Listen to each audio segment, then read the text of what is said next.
I saw my first HIV patient in 88, 89. When they brought him up, they said this guy's been in a motor vehicle accident, and the surgeon came up to see him after he was in the room and was on his way out the door after telling him that he'd had his spleen removed, et cetera, and said, "Oh, by the way, you have AIDS," and then walked out.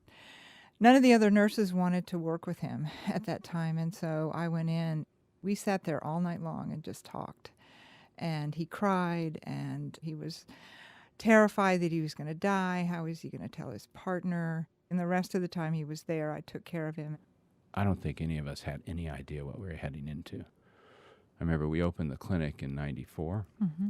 In the first 12 months, we lost over 300 people, probably over 350. It's almost a person a day. Remember that? Yeah. I mean, all we did was watch people die.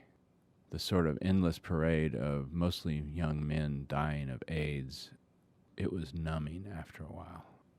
We were sometimes their only safe place. We would talk to them, we hugged them in a world where a lot of times no one would touch them or even talk to them. So our goal was to help them die with dignity. Yeah. I mean, that was the goal because they were all going to die.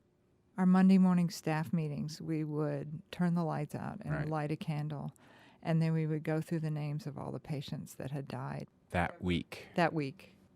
I've got lots of memorabilia on a bookcase in my office. One in particular, I've got this beautiful paperweight that a patient, his great-grandmother had given it to him, and he had his niece drive him down from Kentucky. He had been in hospice for several weeks, and he brought that to me wrapped up in a box, and he cut his picture off his driver's license and taped it to the bottom of the paperweight, and he said, "Don't ever forget me." And he died the next day. We had lots of patients that came back, and they could barely get back, but they wanted to come back and say goodbye.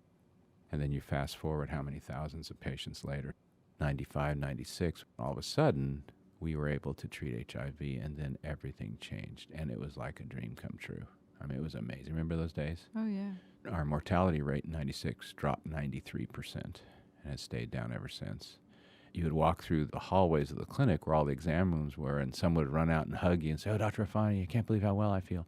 You'd have absolutely no idea who they were, because last time you saw them, they were bedbound and weighed like 40 pounds less. Yeah. And it wasn't just that they were hanging on.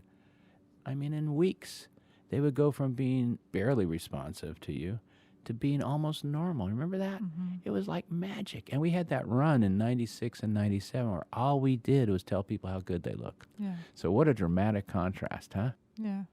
I think the thing for me in looking back over my career is that I've done something that matters.